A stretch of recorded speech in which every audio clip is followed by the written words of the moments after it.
I like that poster, man. It's a great movie, by the way. I love Infinity War as well. I that's was a good I was movie. so Great with movie. you. I was so with you on your opinion of it. What do we have? I think it's a good movie. Yo, see, You hate it. Ace always. Why do you hate it? Ace always goes there, man.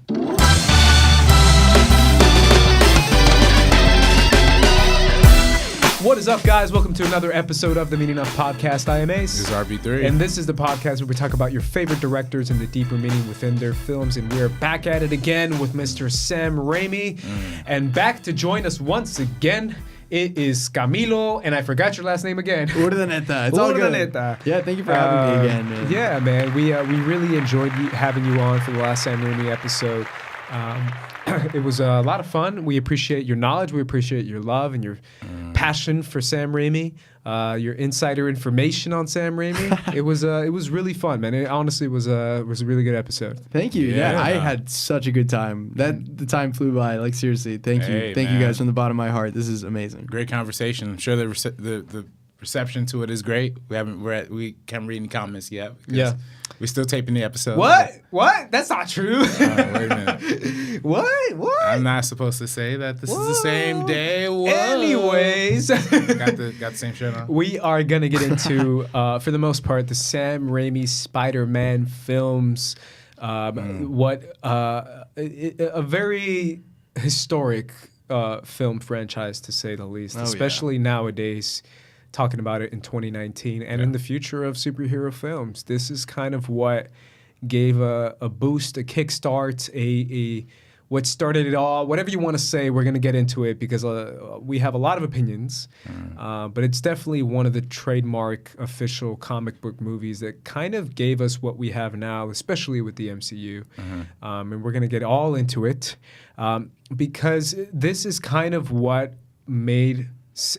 It's insane, man. I don't even know how to put this. I mean, it made Sam Raimi a household name, right, for the general movie-going audience. 100%. It kind of created the superhero movie formula that we have now in a certain way, if you want to talk about tone and if you want to talk about action and balancing those two things. And it also, I mean, it gave us also the superhero origin story in a very faithful comic book style. I mean, because this is one of the most, I mean, obviously we always talk about what's the most comic book movie. This is one of the most comic book movies as far as the Spider-Man trilogy goes. As far as the tone, as far as the characters, as far as the themes in the movie, because that's kind of what we like to tackle. And Spider-Man has a lot of themes, man. And it's very true to the original 1960s Spider-Man and the original Spider-Man comics and the origin story and even the Spider-Man as a massive fan of the Spider-Man animated series. It's very true to the Spider-Man animated series, which is very faithful to the comics as well. So all this stuff kind of coming into fruition because it kind of goes back to Sam Raimi at the end of the day being a Spider-Man fan. And it shows. I don't know, what are your general thoughts as far as Sam Raimi being given this project from Sony? I forget the homie's name. Avi Kaisler. Avi Arad. Avi Arad. Yeah. And kind of working. And Kevin Feige, too. Kevin Feige was Kevin Feige and Spider-Man II. Spider-Man II. Yeah. Spider-Man II. And in collaboration with Sony Pictures and with making an animated movie. Now, what we had, I want to hear your thoughts. I want to stop talking. But before this, we did have, for everyone who's yelling at the comments, we did have XMen and we did have Blade, which were kind of the first, if you want to say it that. But I still feel like tonally and formulaic wise, this is the one as far as that started it all. Well, yeah, I mean, definitely one of the. I think this was probably the biggest hit to come out of the early wave of the comic book epidemic. I mean, of course, like the first X-Men was great, and it kind of laid the foundation. I think we're talking about it in the car. Yeah. There's a textbook that we read in our school about the film business, and Kevin Feige wrote a piece of it, and he credits X-Men as Kevin Feige considers X-Men as the start, as the first. Yeah. So I mean, of course, the Messiah has spoken. Yeah, we can't defy the Messiah, Kevin Feige, if you want to hire me, Marvel, please. But yeah, no. But then, but Spider-Man kind of put it to a whole new level. And I remember this. I always say this. This was the first movie I saw in theaters, but this is also I don't really like saying that because like this is also the first movie I ran out of as a child because the whole Green Goblin stuff scared the fuck out of me. Oh, we'll get into that. We'll get into that because I had a good conversation with my roommate about how Spider-Man is secretly a horror movie. Right. So the first funny. one. That's what I'm saying. Like, Yeah. I was like, well, even the second one has like horror scenes. Yeah, it does. It does. And I was like, you're right. this is low key Sam Raimi being like, I'm gonna make it a horror movie partially in there. Right. But keep going. But no, the explosion of comic book movies did this spawn off of this. And this is funny because, you know, a lot of times we don't see like a complete trilogy for a lot of superhero movies. And now it's like continuation or universes. But this being its own like self-contained trilogy also just adds its own kind of layer of specialness to it, I almost feel like, because it does feel like is the most self-contained superhero tale that we've seen as of late.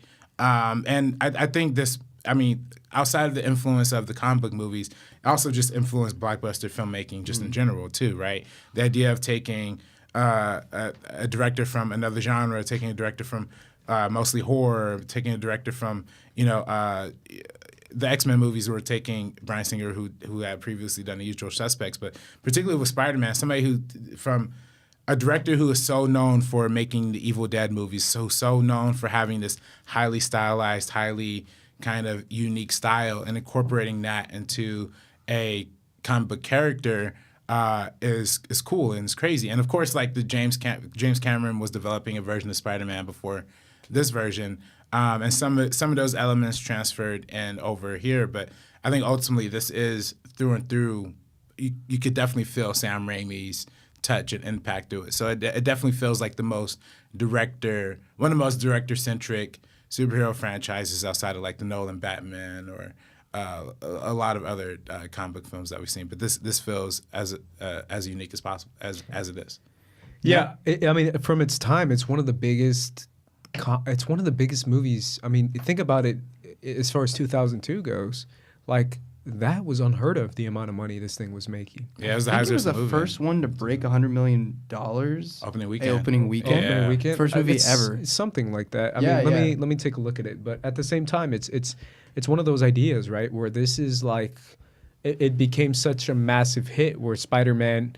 This is what truly, and I know it's controversial because Spider-Man is famous. It's comic books. Mm-hmm. It's the animated. He's the most popular character. The animated show, yeah, it's the most popular character. Like my dad knew who Spider-Man was. Like he remembered the comics, he remembered even the old school '70s show. Mm. So it's not like necessarily introducing audiences to Spider-Man, but at the same time, it is kind of like this amplification to the point now where everything we know about Spider-Man is iconic. Kind of because of Sam Raimi's movies, right? I mean, the Spider-Man pose where he shoots out the web. That is essentially like I don't see this pose, hand gesture, becoming as iconic if it wasn't for the Sam Raimi films. Like as far as a worldwide scale, I mean, you could say that people know who Spider-Man is, but certain looks and certain things that the swinging, all that kind of stuff is because of Sam Raimi's Spider-Man movies. I don't know. Yeah. What is your take on this franchise in general? I love these movies with all my heart. So it's very funny that you say it's the first movie you saw in theaters because I asked my parents about this and they said it wasn't the first movie that I saw in theaters because they're like, I'm pretty sure we took you to some Disney movie first or something, like some animated film, but they said like they waited a while to take me to the theaters. But this was the first movie that I remember seeing in a movie theater. Like, I am a huge Spider-Man fan. I've been my whole life. He is by far my favorite superhero, always has been, and I think always will be. And, like, I even had a birthday party themed, like, around Spider-Man. Yeah, and, me too. And I remember, like, the invitation, my dad is, like, super into computers and stuff, and he even, like, made like this short film like with this TV spot of like Spider-Man like shooting out the web or something and like it would shoot out the web and then like it would cut to like Camilo's birthday whatever like I don't know but yeah I think we all had I did too. I mean it's one of those things where Spider-Man is that influential using that footage and I'll never forget walking in the movie theater and like sitting down and the way the movie opens like with the Marvel logo and the comic panels like just like flipping. I think it's actually the first Marvel movie to ever use that as the opening. I I don't know if X-Men did that or Blade. I think, but they're like the first ones like with the comic panels like moving. I think Spider-Man. I could be wrong. Comments, please don't yell at me if I'm wrong. Right. But I will never forget sitting in that seat and the score starting, and I didn't understand movies like at that age. I was 6 or 5 years old, and like when the song started, I was like, "Where's like the theme song?" Because like I was used to this cartoon and everything, like with like a very upbeat like rock song. But this one starts with like these bongos and like these violins and everything. It's just like a very different feeling, and I'll never forget the opening title sequence. Like it's one of my distinct earliest memories of like the Spider-Man. It's like this animated Spider-Man character, kind of like getting the web markings on his suit. Like it's like this 3D model of it, and like he's just like growing like into the Spider-Man character. And I was just kind of like sitting there like, I did not know what I was in for. Right. It was blowing my mind, and it scared me to no end. The first scene that scared the crap out of me was like after he gets bitten by the spider, and he's like going to go sleep in his room, and he like falls down, and he starts having those like weird dreams, and the skull pops up for like 2 or 3 frames. Right. Oh my God, I like yelled. That was so scary. And then of course, well, we can talk about Green Goblin if you guys want.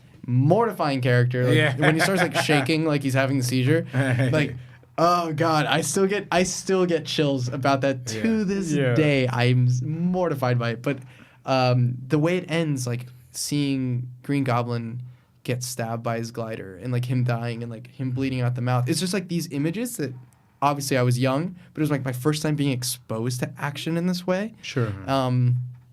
So I like remember just like not understanding like the impact that had and or just like not understanding what that meant narratively, but I loved every second of it, and I just couldn't stop talking about it at school. Like the next day I'd like tell everyone, I was like, oh my God, I just saw Spider-Man, it was so great, and like this happened. I didn't know how to say like something got like stabbed in Green Goblin's chest, so I was like, it like dug into like his chest like this glider. It's so cool. And I was just freaking out about it, could not get enough. I adore this movie to no end. It is probably in my top 10, and like I love Spider-Man 2. Don't get me wrong. I think objectively Spider-Man 2, just like Evil Dead 2, is the better film of the franchise. But my personal attachment, I can never forget the first.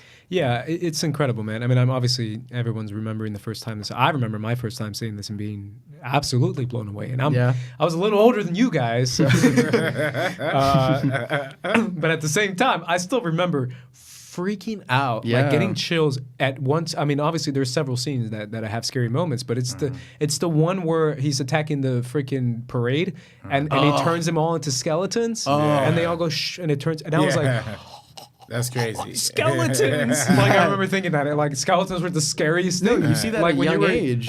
When you were a kid, skeletons were scary. Yeah. So I've seen people turn into skeletons. I was like, oh my God, they just died. That's some real Sam Raimi shit, man. Like you always see Sam Raimi. Why would he put a skull into Spider-Man? That's him winking at the camera. Yeah, I mean, 100%, that's him. 100%. Let's I kind of want to start there. I don't know why. I was talking to a friend of mine about the genius of Sam Raimi and how he's a true horror director, and give Sam Raimi a template, give him a blank piece of paper and give him all these rules. You're making a superhero movie of an iconic kid's character that is fun for all families, and try to scare people with that. Like that's so hard to do. Do it without blood, without anything that's offensive, without anything that's going to put kids away, without anything that'll piss parents off, and still somehow made it kind of scary. It has so many moments that'll scare you. The scene where Green Goblin, it has like basically a demon possession scene where he's like twitching. That's scary. It's still, the scene where Green Goblin attacks Aunt May, that comes out of nowhere. That's when scary. she's praying. Yeah, when she's praying. That's what I was gonna say. Like, he's finish it. There's so many lines that are iconic. I was so scared because like my parents prayed often, and like literally that scene left such an impression on me. Is like whenever like they would like where we would pray, I was always like afraid. I had like the vision that like Green Goblin was about to swoop in. Well, there's a lot of religious themes in the first movie, especially. I feel like there's, especially rewatching the movie, I was like, man, they say God a lot in this movie. Yeah. Ben Parker says God, Aunt May says God.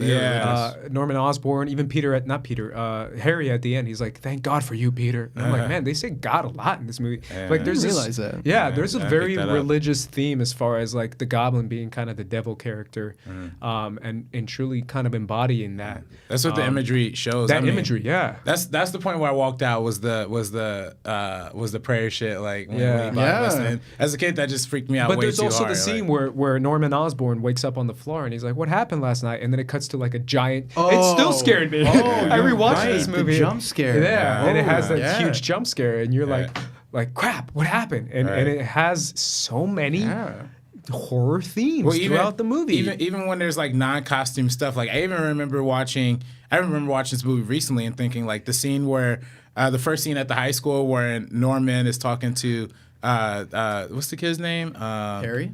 Yeah, James Franco. Like just the way the camera was set up and the sound design and just the look of the way they were dressed and like standing next to each other. That shit looks like a setup to like The Exorcist or something. Like the way they're just talking and the way the sound design it's almost weird. Like it's almost innate into Sam Raimi to incorporate those elements into the filmmaking. Yeah, it's crazy. Jump scares. I mean, even the scene where he's like dressed as an old lady in the fire. Oh my god! Yeah, and then he takes it off and he screams. Ah! And the camera just zooms in. Yeah, that's what I'm Scream saying. effect is terrifying. Yeah. I also thought the glider scene where he goes and kills the dude who's in the suit. I don't know if you remember this scene. It's like that was so freaky. But it's like it's the first time you see because Green you just Goblin hear the laugh on the glider. And then it just kills him. And yes. And it has like the smoke trail and everything that's there in the comics. Like that stuff, like it sticks with you. Yeah. The wrestling, when they're wrestling and the cage match. There's so many horror.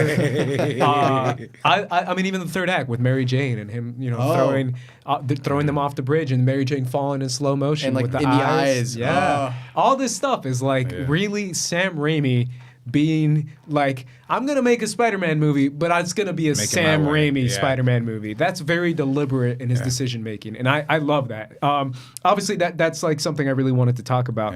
But I go ahead. I'm sorry. I also wanted to address the whole fact that this was one of the first major production set in New York at post 9/11. Oh yeah, there was, huh? Yeah, well, yeah. They Was the movie it got delayed, right? This movie? No, they just cut the scene out. They just cut that. Yeah, they cut out the Twin Towers. The Twin Towers. Yeah, and they refilmed. I think they refilmed parts of it. I think that has to be one of the reasons why it was so successful. I mean, I don't think that's the only reason why, but I really feel like this is a big like statement film, especially with, I know it might be corny to some people, but I still love the scene where it's like, you mess with New York, you mess with all of us. Yeah, like that's the post 9/11. But is it though? Because I thought it was filmed before the 9/11 attack. No, but it was released. It was released. It was released after, but it's crazy how like it was almost this foresight. Like and like he just included the scene narratively because it works and like it's a very genuine and sweet moment. Right. But like when New York says like you mess with one of us, you mess with all of us. Yeah. It's a very empowering scene that unifies everyone. And I think they replaced the Twin Towers shot with like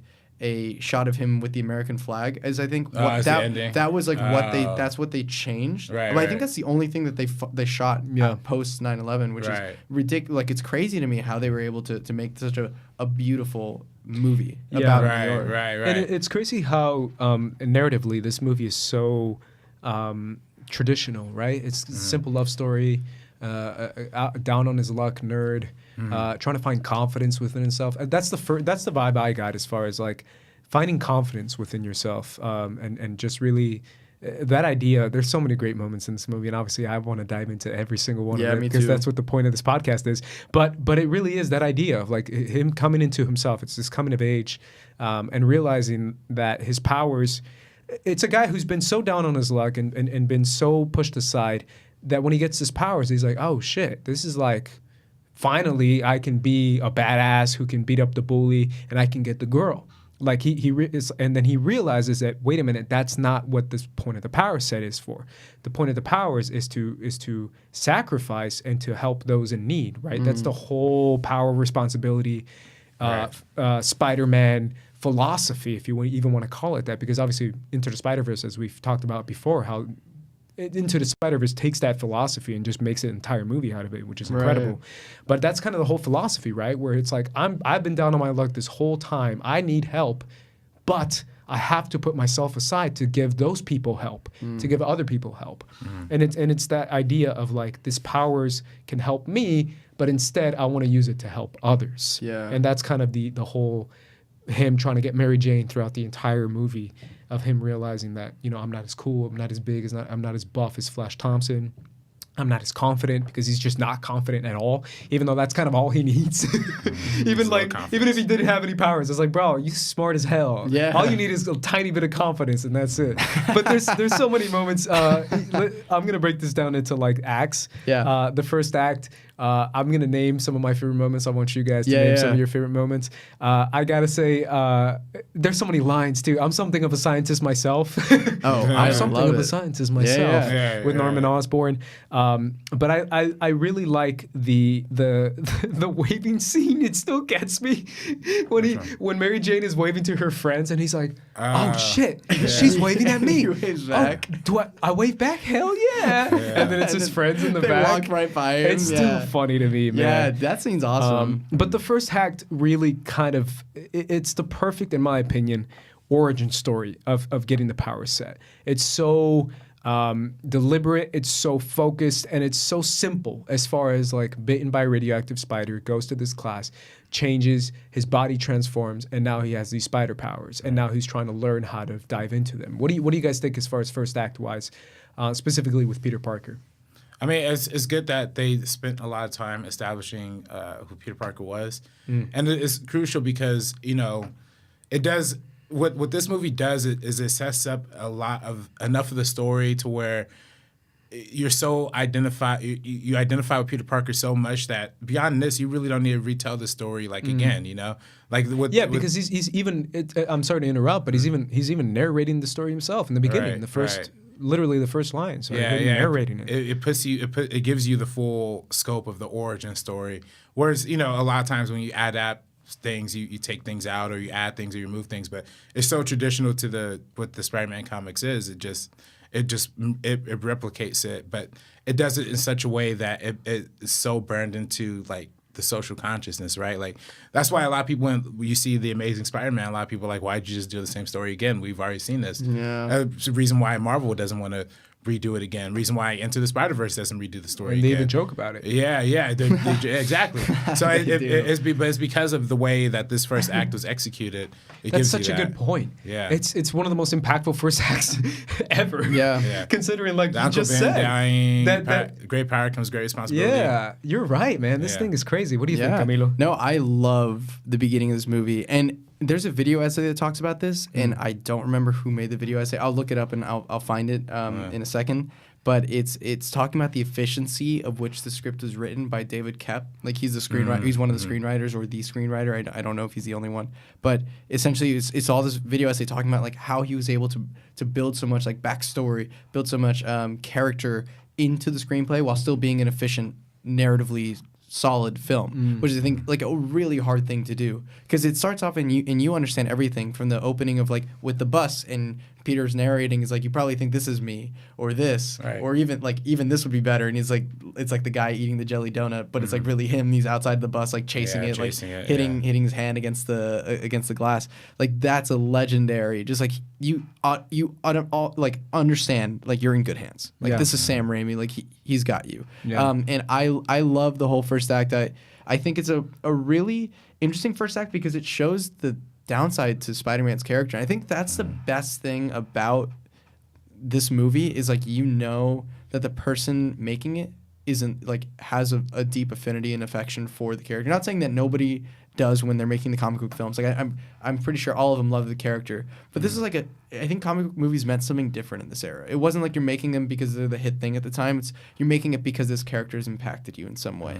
And I think that Raimi does a really good job of being able to bring this love and care to someone that really deserves it. And I think he does a phenomenal job with the like Uncle Ben's death is tragic and it's moving in a lot of ways. Like that last scene between them is really well acted by Tobey Maguire. Oh, yeah, and I don't know the actor who plays Uncle Ben. I'm sorry. I'm not sure. But phenomenal actor and phenomenal acting. Like I really like Tobey Maguire as Peter Parker. I think he's a really good. He's great. A really great Spider-Man and it's just a really tragic situation that really allows you to empathize with the character. Because the thing that's so good about it is it's true to the comics, but it's not like dead set on being like moment to moment true. It's just like it's like the essence that's there. And for the most part, it like narratively plays out the same way. But like Raimi's able to kind of take it and modernize it in this whole new setting and like show us like wouldn't you do the same thing? Like, I know I would. I was watching as a kid, and I didn't understand for the longest time why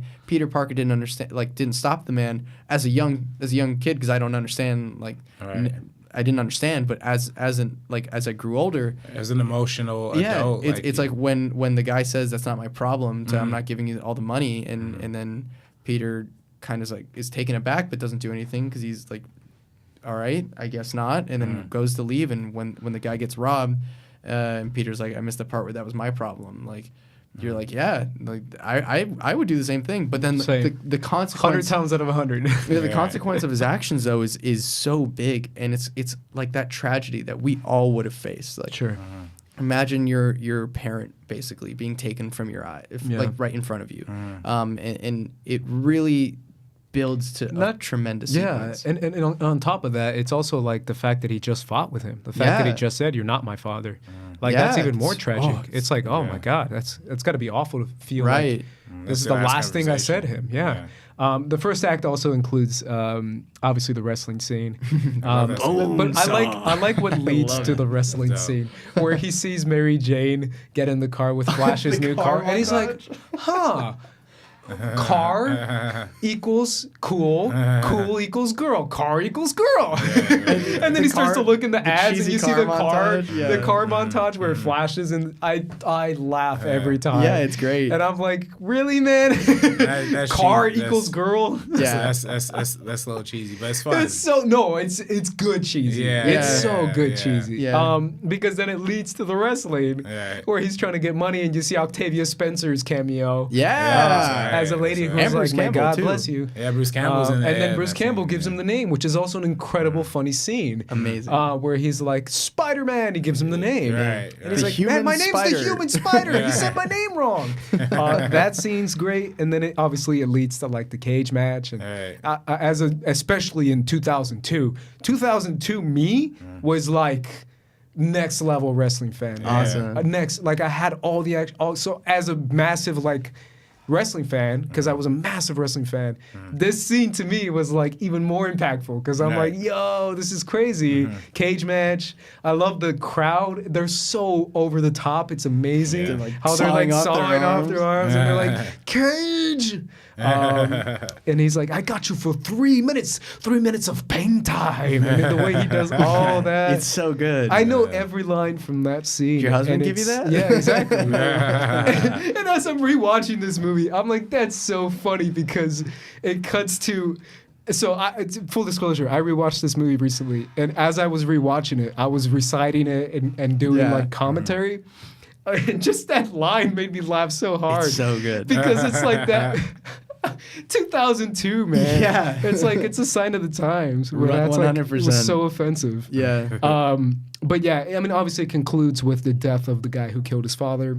Yeah. That's the conclusion of the first act. And it's Peter coming to terms with what's happened. Time has passed. He graduates high school. Norman Osborn is there for him. Gives him that cool apartment with James. With Harry. And it's kind of that whole structure of going into leaving the Ben Parker stuff and going into the Norman Osborn stuff. And that's when we get a little bit of the deep dive into Norman Osborn. I cannot say enough good things, and I'm sure you guys are going to back me up on Willem Dafoe's Norman Osborn / Green Goblin. Is so good. Perfect so casting. Good. Perfect casting. I like the suit too, personally. I know a lot of people have trouble with it. I have problems with it. I think it's I understand people's criticisms of it, and I think it's totally fair that people have those opinions. I'm not saying they're wrong in any way, but I do think it is like a really, you can't really translate it from page to screen. Sure. I think it's hard to do, and I think the way they did it was really good. The first time too. It was the first time something like that had been translated. And Willem Dafoe really gives an incredible performance. And I know it's over the top, but it's so good over the top, because it really is like him having fun as far as playing like a Dr. Jekyll and Mr. Hyde type character. The mirror scenes. Where he changes his voice, and he has a completely different voice, and then he changes his attitude, and you feel like, are these two people? Is it his fault? Like, you feel those emotions, as far as like, I'm starting to feel like maybe it isn't Norman's fault. Maybe it is the Green Goblin taking over him. Right. And I love the idea that it's all based on the super soldier serum. Like this is so funny. Like the idea of like performance enhancing soldiers to the point where they're super soldiers, and it's a military contract with Oscorp. Like all that story wise makes so much sense to me. I mean, especially with nowadays with all the military spending. Like to me, 100%. I'm like, man, this makes so much sense. You imagine these like an army of Green Goblins? That'd be sick. That'd be dope. Nasty. Yeah. And then the Spider-Man video game takes a little bit of that too. That's right. A little bit. Right. They don't show like the PS4 actual one. PS4 one. Yeah. They don't show like the Green Goblin doesn't like actually show up, but they imply that the reason like he's developing military equipment, like in that story. So I guess they're gonna put that into. What's your take on the Willem Dafoe Green Goblin? Because there's so many great cast members, I want to kind of go into each one. Yeah, no, he's dope, man. I think, and I love that he returns in the other ones as well, even though his character dies. That's right, yeah. But I think that he's such a haunting presence that, like, how else would you not incorporate him into the rest of the series? Yeah. I mean, when you're playing a character, when you're playing a supervillain, it's very easy to choose scenery, and of course, like he's chewing the scenery, like in this movie. I mean, he's got that double bubble gum. Right. He's really going for it. Chewing it. Yeah, and I love it. But I mean, you gotta love it. You gotta respect it, and especially for somebody like William Dafoe, who's been such an acting legend for a long time. It's dope to see that embrace of the character, of the insanity of the character. It's exactly like him embracing his own insanity of the Green Goblin, him kind of being reluctant at first as far as like this kind of demon taking over him, and then at the later ends of the movie, when he's going after Peter, him slightly not being able to hold back both sides. The scene that kind of stands out to me the most when I'm talking to this is the Thanksgiving scene. I love it. When he walks into the elevator and he's being an asshole, and you're like, man, what's going on? And Harry's trying to stop him, and it's that scene where Norman turns into the Green Goblin, but he's still Norman, and he says, "Do what you must with the girl and be done with her." And you so hear the gross. voice, and you're like, oh, that's not Norman. That's the Green Goblin. That's him embracing the Green Goblin. Yeah. And then obviously the scene that follows that is him, trying to destroy Spider-Man, which leads into Aunt May, which leads into the bridge scene. But that's him kind of coming into fruition as like fully embracing the demon inside him, which is the Green Goblin. That's so good. It's so good on so many different layers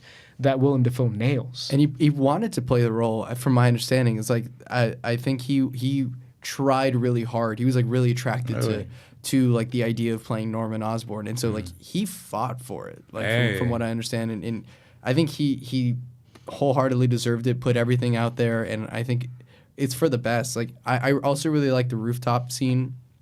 For example, so good. Where he kidnaps Spider-Man and brings him to the rooftop. That's right. Just like talking with him. Yeah. It's like that's stuff that like Daredevil did. He's got like crossing his arms. Exactly, and he like sits, he's leaning, he leans there, and he even slaps him like, "Hey man, like you're my pal." Yeah, but it is really haunting stuff to see a villain be treating the hero in such a normal way. It's like we could partner up and take this city. I don't remember exactly what he says, but it's really good. And again with the ending when he dies, he's like, "You're like a son to me," and he's like emotionally manipulating Peter, because at the beginning he's such a cool guy to Peter, but you see how hard he is on Harry. So you're kind of like, you see a little bit of the both sides on him. Yeah, I thought he's such a layered character. He's such a realistic character where he's 100%. He's not quite an asshole, but he's not quite like a benevolent father. Yeah. He's just a solid guy. Like he really is a solid, which is why the only thing that confuses me, several things that confuse me, I just find it funny that the board is so odd against him. I'm like, why does everyone hate Norman? He seems like down, Osborn. Yeah, it's like they almost have delight in like making his day bad. Yeah, and I'm like, dude, he seems like a nice guy. Like Norman seems like a genuinely good guy. Yeah. So, but yeah, you're right. Like that whole evolution of like you actually have an emotional connection to him. Yeah, towards the end of the movie when you have that scene where he's talking to Peter.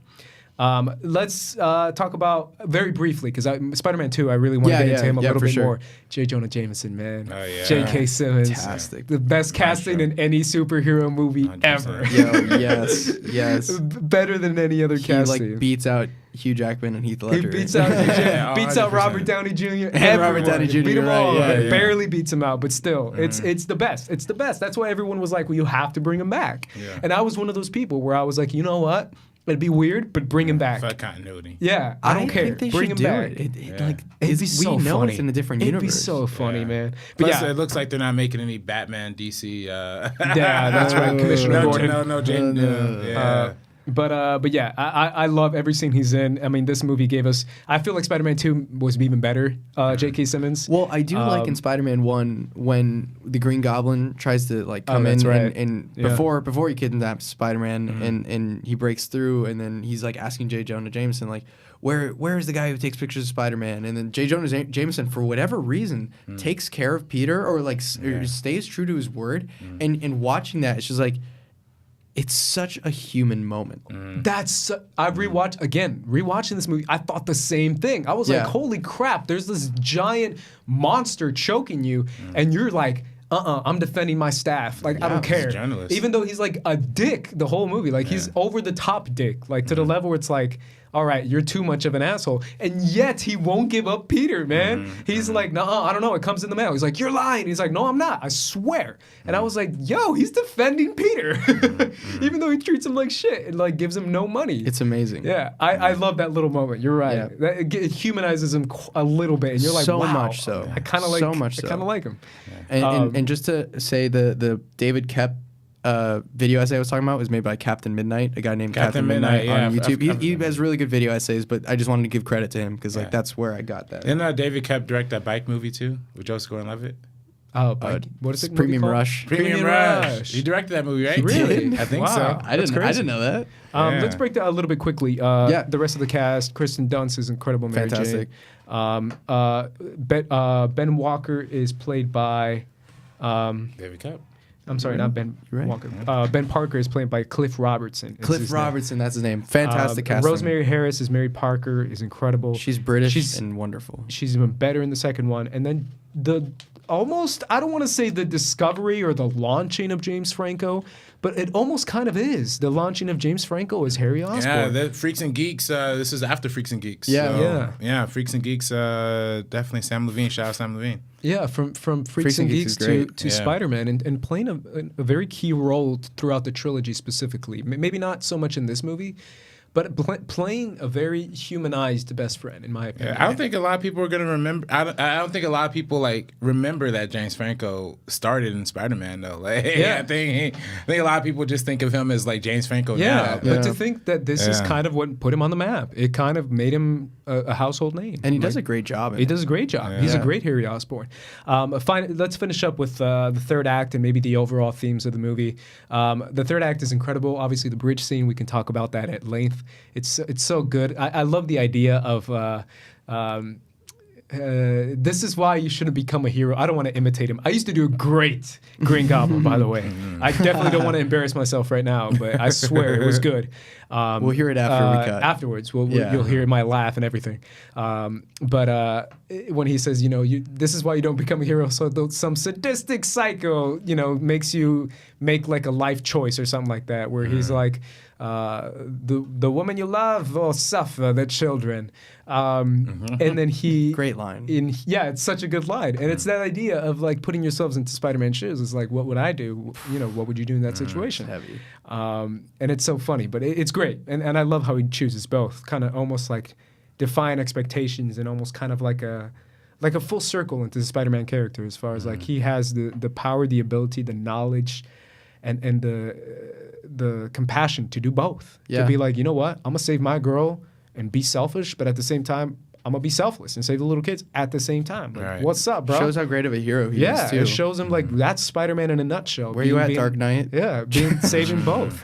And then, obviously, the scene that follows up is, I still adore this fight scene. I love this fight scene in the little, the ruins of the house, where he's like, I love it because he tosses him in the building. And after he tosses him in the building, he goes through the glass. Like, just pure action-wise, pure, like, set-piece-wise, I think it's ahead of its time. It really is ahead of its time because after that, obviously, it goes through the window, hits the wall, and then you see the bounce of the Green Goblin bomb just bounce off the floor and explode in slow motion. The sounds. Right directly into the sounds, just going and then right directly into his face. And he takes it face on, like head on, and his face just turns back, as it smashes him through. As it explodes through his face, his blood goes out. I'm just like, that's the sickest thing I've ever. It's still the coolest thing ever. Yeah. And then he explodes back into the wall, tries to get up and fight the Green Goblin, and he's kicking his ass, just straight up like kicks, flips, like he does a double spin, like armbar clothesline at one point when Spider-Man tries to swing up. And I love that idea of like what just Spider-Man's, again, Into the Spider-Verse, that ability to like get back up, the whole theme of Into the Spider-Verse. And at the like, you can't threaten his family, his life, his girl. When as soon as he threatens Mary Jane, he goes Super Saiyan mode, and he literally just starts swinging and pulling out all the Spider-Man tricks, pulls down the wall, and defeats the Green Goblin out of pure rage. Like the idea of that rage is kind of what saved Spider-Man's life. Is crazy. I don't know. What do you guys think of that third act and that fight scene? Because I love it. I think it's incredible, and obviously one of the most iconic. Now that you've really pissed me off. Oh, that was a great impression. I love when that. he starts I'm gonna finish it nice and slow. Like that's so good. Damn. So this guy's. I know. I'm all blushing and shit. I like that. That was a really good impression. Dude. But the idea of like, when he says Mary Jane and I are gonna have a hell of a time, and then he does that thing. It's so funny and it's so good to me. What do you guys think of this third act?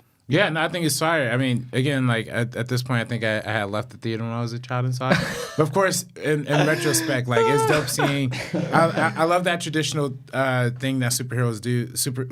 Good superhero movies do, where it takes the climax from being this gigantic thing to make it something very intimate and personal. So I feel like the whole dichotomy between like the father and son relationship between Norman and Peter. Carrying into the end, especially because Peter had lost his actual father figure before in the story. So it's like you're kind of losing two of the general men who've been influential in your life just in this movie. But he makes the sacrifice. Yeah, and it's that realization of like he feels sympathy for Norman, but at the same time he realizes like you're still a crazy terrorist. Like you still got to face up to what you did. And I did have a father, as he says in the movie. His name was Ben Parker. And that's amazing. It's a huge moment because it's him realizing his mistakes, but him realizing who he's become now. He's become his father's son, for lack of a better term. His uncle's son. As far as like this is the offspring of Ben Parker. This is what you get. You get a full Spider-Man, a hero, a true hero. He's become a man by the end. I loved the third act, and I really liked everything you were saying about it.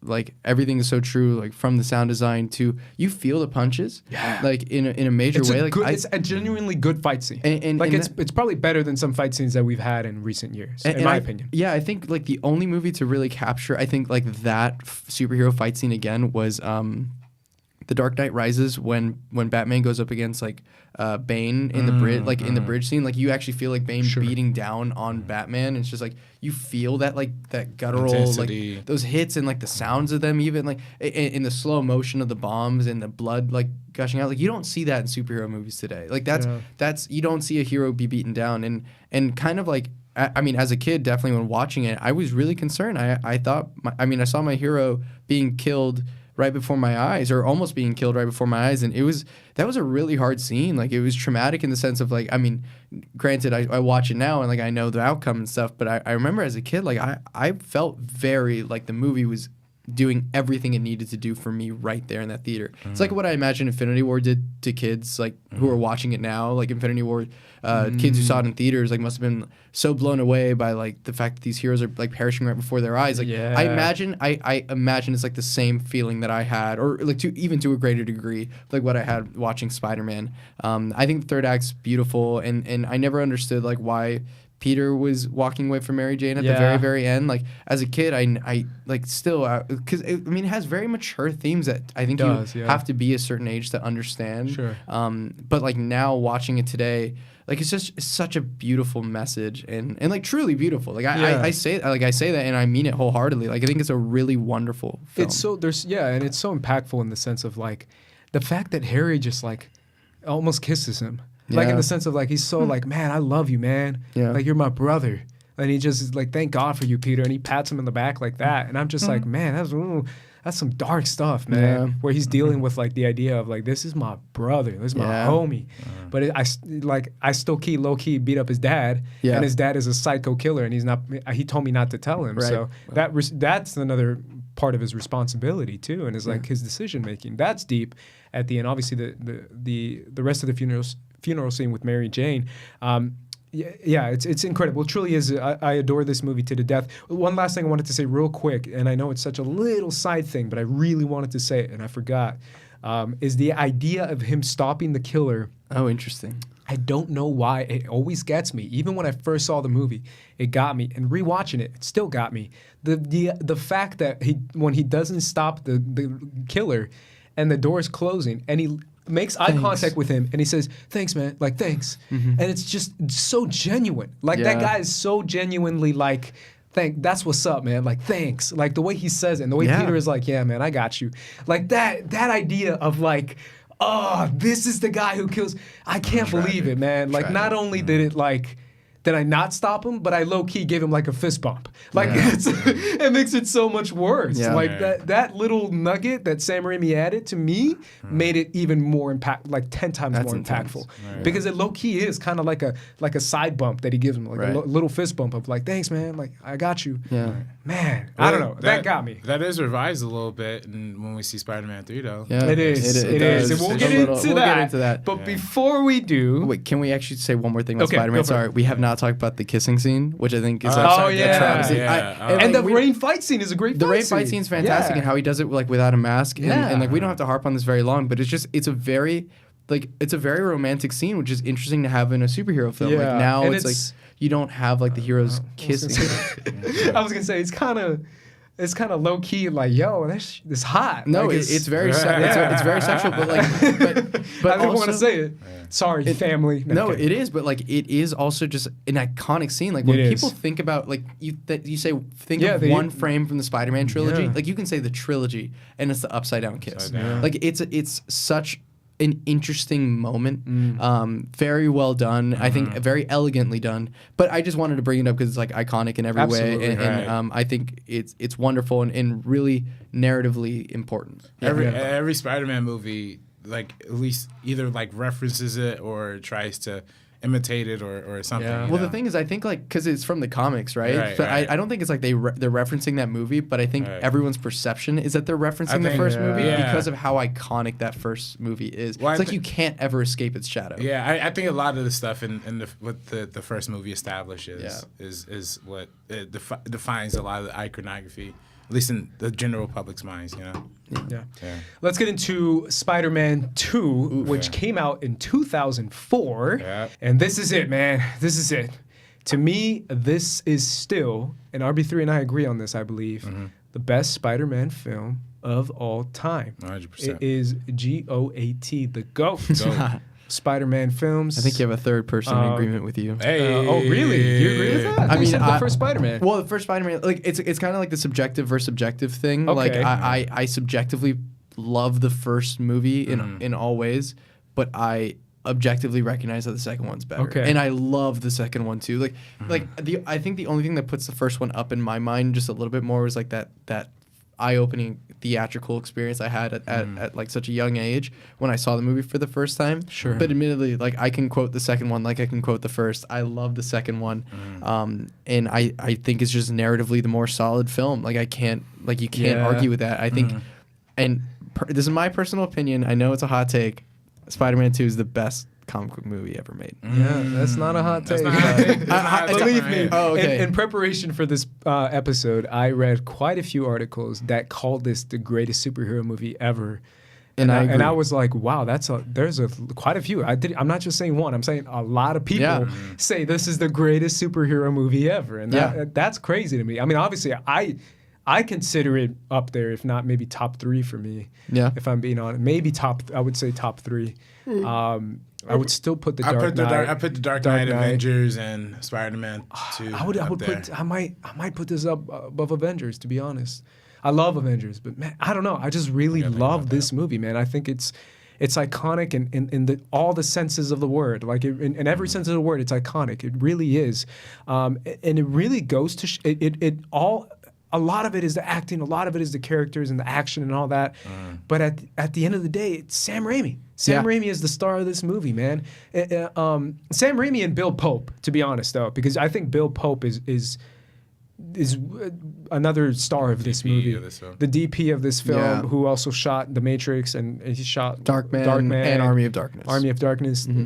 I truly rewatching this film. I love the look of it, the shots, the camera turns, the zooms. Like everything is just so perfectly comic booky, for lack of a better term. It fits into the great comic color book palette. Yeah, great color palette. Like it really is great. But what makes this movie great too is the fact that after you follow up the first one, taking a character like Peter Parker, taking a character like Spider-Man, and then Sam Raimi gives you this incredible, awesome, uplifting feeling at the end of the first one, and then at the start of the second one, all of a sudden you realize, oh my God, this guy's life sucks. Yeah. Peter Parker's going through some shit, Pizza man. time. He can't. time. Oh, it starts out with the greatest thing of all Spider-Man. Pizza time. Pizza time. Oh my God, man. The idea of like him always losing a job because he's Spider-Man. The idea that he can't deliver the pizza in time. Even though I honestly would give an entire podcast about just that one scene. Just the fact that he runs into the hall and the delivery of the actor's line where he's like, hey, he stole that guy's pizza. Like the way he says it gets me every time. Fun fact, that's a cameo of Scott Spiegel, who co-wrote Evil Dead 2 with Oh, Sam no Raimi. way. And they made short films together That's when they great. were growing up in Michigan. That's great. But the guy who's like about to take the bite out of the pizza. Oh, yeah. That's... And the fact that he's swinging around the city, he saves the little kids in the meantime. Right. It's like, don't cross the street, kids. Sorry, Spider-Man. And they all say it at the same time. I love it. Everything is just building up to this like crazy comic booky world. And then getting to the office and then being in the closet. And like, that's why he was late. Not because of the kids, but because of the closet. Yeah. Being so clumsy. And then we see the cameo from Emily Deschanel, who plays the secretary. Zoe Deschanel? Emily Deschanel. sister. Oh my The God. sister of Zoe, yeah. Oh, is she in other movies? Yeah, she's in Bones. Oh, okay. I missed that. Yeah. But anyways, that entire scene kind of shows you that he's giving his all into Spider-Man so much to the point that he sucks at school. He can't get a girl. He can't hold a job. He doesn't have money for rent. And then it builds even more. It's almost like a spoof in the sense of like someone's very bad, horrible, awful day, whatever that movie is. On like, steroids. Yeah, it really is that evolving into a snowpile effect, because eventually the movie gets to him being late to Mary Jane's show, which gives us a great Bruce Campbell cameo. Fantastic. And then him being late, and then James Franco getting drunk and then slapping the shit out of him in a party.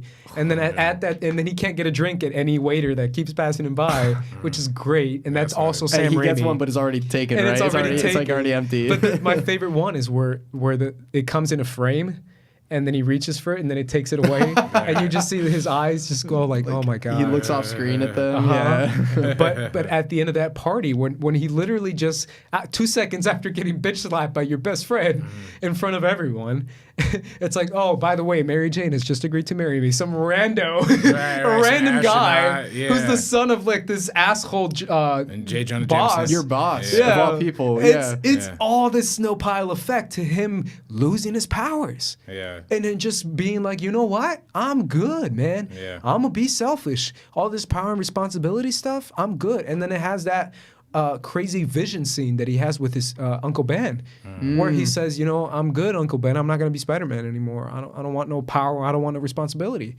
I'm just going to be me. And then it follows up with that great montage of the raindrops keep falling on my head. So perfect. Keep falling Yeah. on my head. It's great. It's so good. Very, very goofy too. Very, It is. It's so over the top and so goofy.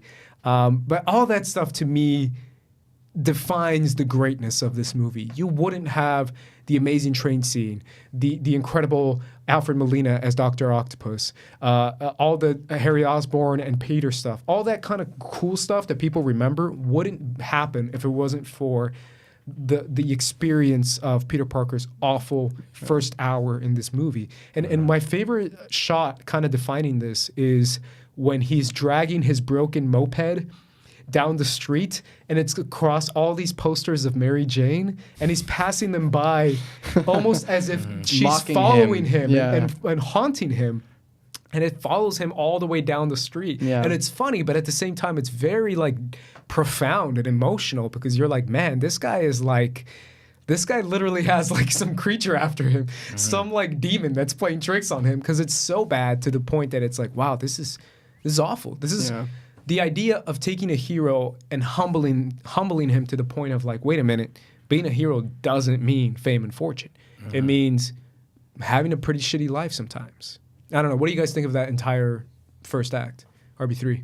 I think just the way that Spider-Man, I mean, like you said, he's kind of being torn down all over again, like after the first film. But then the way that leads to his like kind of psychological, I kind of consider the powers not working. It's kind of his like internal like psychological breakdown, right? I guess that's the benefit of it is. Yeah, and that's the benefit of I guess a lot of people disagree with the change to make the powers or to make the web slinging particularly biological instead of technology based. But that almost kind of justifies the choice because it does give the opportunity to show like a physical depreciation after all of the stuff that he goes through, after all the stuff that Peter Parker goes through. Which, again, the whole biological thing wasn't even Raimi's idea, right? That came from the James Cameron. I think that was James Cameron, Yeah, it was the James Cameron version, but that carried over. And I think that's very impactful because that's really, I mean, as cool as Spider-Man Homecoming is and Into the Spider-Verse is, and I love both of those movies, especially Into the Spider-Verse, but there's no real movie that really shows the downside of being Spider-Man as much. I mean, Homecoming kind of touches on it, but this movie really built that. I mean, it really built that into every single aspect of his life. And I think that's important in establishing what's at risk for this character. Can he choose to live the easy breezy life, or can he choose to step up and be a man? And you see also in the first act is when we meet like Doc Ock and and we kind of get introduced to how Peter's relationship with Doc Ock is, how he kind of looks up to him as an aspirational figure, but then we get to see the deterioration of Otto Octavius as well, due to them trying to develop this power source, and it's you talked about how the first movie kind of played a lot with religions and demons. This is Otto Octavian is a villain who develops like a god complex almost. Like he's literally trying to create his own son, so it's dealing with that and how the technology in his thing. I mean, we haven't really touched on that yet, but how the technology in his arms starts to whisper to him and give him those thoughts too. So overall, it really establishes something deep within the struggle that Peter Parker is having in his own life, contrasted with a villain who is portrayed as this aspirational figure and in and of himself creates this god complex through his scientific research. How those two kind of play off of each other. Let's talk a little bit more about Alfred Molina's Doc Ock. Obviously, the scene that sticks out to everyone the most is the hospital scene. Where that's Sam Raimi. Back to your horror. Back to my idea that once again, man, give Sam Raimi all these rules and all these requirements and tell him, hey, no blood, no this, no that, no cussing, no this, no that.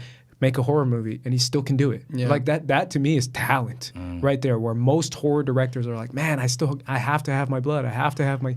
And he does it without any disturbing imagery, any creepy imagery, anything that'll give you an R rating. And he still makes a little horror scene that's 30, 40 seconds long, however long it is, 2 minutes.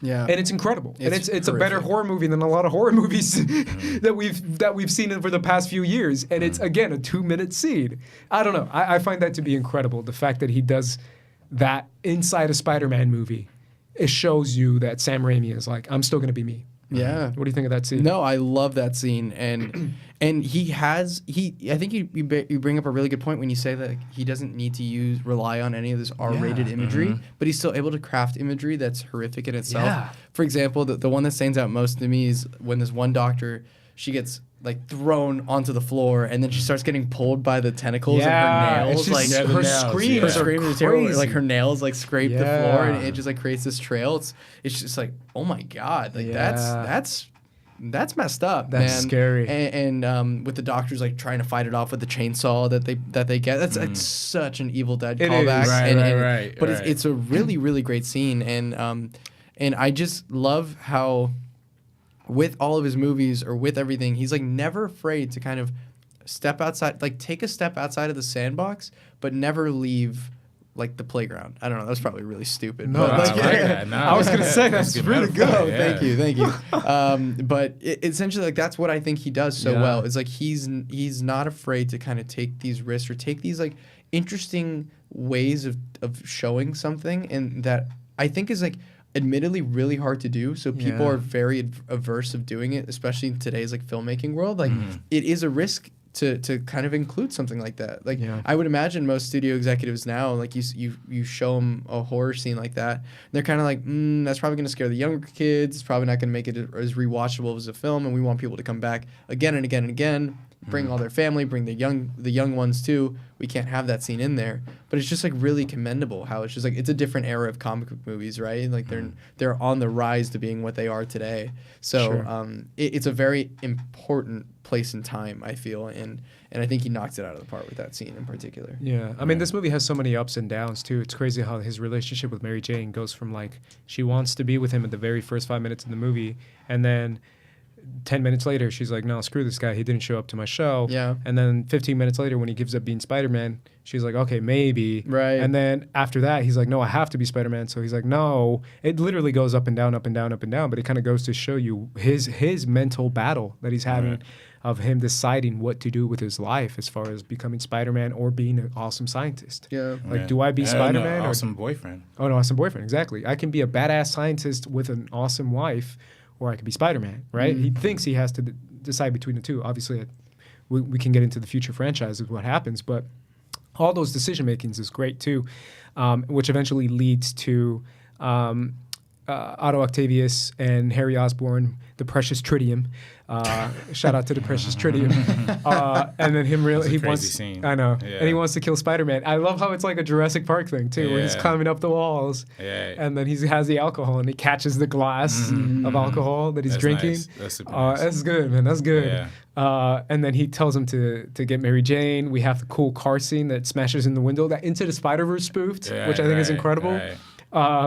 Which eventually he gets his powers back, leading to the train scene. Yeah, train scene's great. Train scene, man. We have to talk about the train scene. The train scene. As an action sequence. What do you think of that, RB3? That's probably one of the best put to film. I mean, probably the best Spider-Man action sequence. Yeah. Put to film. I probably put that next to the Spider-Man Homecoming in Washington D.C. I really like that scene. Okay. But otherwise, I think this is better, man. No, this is the most exhilarating. I think. Yeah. The only other one that's better is Into the Spider-Verse, but that's.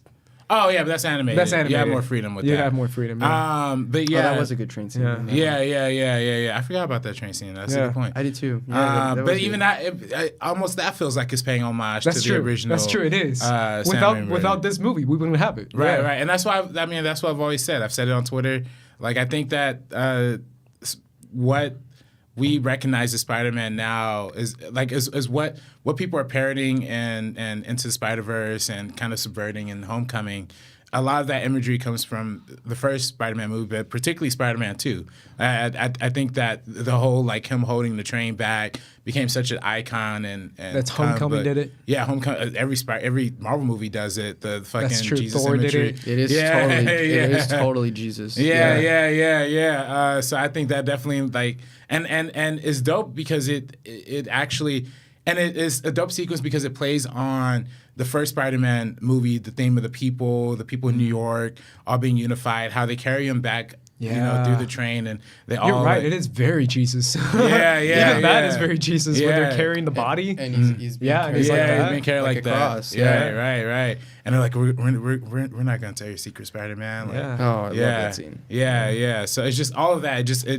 It's weird how it's an action sequence that is both exciting but tells a story about Peter Parker and about his character growth. How in the story he just gave up the Spider-Man mantle, but now he's giving it all back and he's literally like giving himself all up to it. And then how the people of New York kind of respect that and how they saw what Spider-Man did in the first movie and and respect him a lot. Even though J. Jonah Jameson is always going to be printing that stuff about him. But even he kind of took it back for a second. Right. Even when Spider-Man died, or he didn't say died, but disappeared. It's like, oh man, I missed that Spider-Man. Yeah. And then I love how the scenes immediately followed with him like stealing back the suit. He's like, Spider-Man, get me Spider-Man. I knew he wasn't that bad. Whatever he says, and he gets the suit stolen. It's so good, dude. That scene's great, man. I mean, obviously, it concludes with the setup of Harry Osborn finding his father's goblin stuff. I guess goblin gear. I mean, that's after. That's after he rebuilt the thermos, whatever. The trivia thing. That's right. Yeah. And then he drowned it in the river. Mary Jane found out that he was Spider-Man, which is it's a great scene. I have to say about that scene in particular, like when he catches the falling wall, and Peter catches it, and then he looks at her for a moment, and she's like in shock because obviously like she's making the connection right now. Like this is why he hasn't been at my shows. This is why he's been so flaky. Like it's just like this shocking moment, and all he says to her is like, "Hey," and it's just like a very genuine, hey moment. And I think if anything, what Sam Raimi does so well is he's able to show the character, and you were touching on this too, like just now about the train sequences. Like he's able to show the character in so many interesting ways. It's not like there's action scenes and then there's character scenes. It's like they're together and like they work together in such a beautiful way. And I think that's like what that hey moment is. And then it goes right into Doc Ock being like, you know what? I realized my mistake. I can't control this. I'm going to have to do this. And like Peter's like, no, don't worry, I'll take care of it. He's like, no, I have to do this. And like you see his turn like back to the good. He goes out like a hero. And he goes out like a hero. And the villain goes out like a hero in this movie. That's so good. Yeah, and I think what Raimi does really well is like stepping up from the first one in the sense of action. It's like he does take that step forward. I think like sequels have a really hard time matching what they set up in the first movie. But this one with the train sequence in particular, like it's really good in the way that him and Bill Pope are able to film on this moving train, this action sequence that goes like in and outside of the train, like shooting web everywhere. Like even the Spider-Man video game, the PS4 one, references the Raimi scene because like there's this one scene when you're in the subway and he tries to like do it real quick. Yeah, but he just can't do it. He's like, oh, it didn't work the first time either, or something, or it worked the first time. I thought it worked this time. I haven't played the game, so I don't know. But I mean, like even that, it just like shows how amazing of a scene that is. And I think that's like a really testament to Raimi's filmmaking because like we've seen a progression where like it used to be like this frenetic camera and like it was like very much like in the editing and everything, and he's like been able to take that and like put it through the actors in a new way, put it through the action, put it through the dialogue, and it's like captured in such a perfect way that like this is amazing filmmaking on Sam Raimi's part. You know, I think I might be wrong. I'll look it up eventually, but I think Patrick H. Willems does a great video about it where he talks about how Sam Raimi establishes tone and establishes emotion through filmmaking, which is something that a lot of people don't do, where other people do it with dialogue or with exposition. Sam Raimi does it with camera moves, where he tells you so many different things inside a camera move, where he can jump from goofy to funny to heartfelt emotional in like two seconds. Just simple camera moves, as in like whether it's a whip or whether it's an over-the-top zoom. Like every time, there's so many zooms in this movie, it's incredible. And every single one is like well-earned and funny as hell. I laugh every time, even if they're supposed to be kind of goofy, but also kind of scary, but also kind of funny. Like it has all these different elements inside just a simple camera move. And part of that is when Doc Ock appears inside the date that Peter is having with Mary Jane, where she meets him at a coffee shop, where she's going to tell him that, basically like, let's try this again, where he smashes him through the wall, the car thing. That whole scene has like moments of like crazy action to like funny because of the zooms and the crazy over the top like Jurassic Park thing where he's stomping. And then it has moments of him realizing who he wants to be. And then it has moments of like a horror movie, King Kong style, where he like takes Mary Jane up the building, a little reference to King Kong. Like it has so many things inside that 3-minute scene. It's incredible. Let's finish up by talking about some of our favorite moments of this movie. Let's start with you, RB3. What are some of your favorite, where funny, cool, heartfelt, whatever it is, what are some of your favorite moments or scenes in this movie, Spider-Man 2? No, I mean, I think there's just one scene in particular that with the J. Jonah Jameson and the other homie, I forget who the brother in that movie plays. Yeah. Ted Raimi? Ted Raimi. No, not Ted Raimi.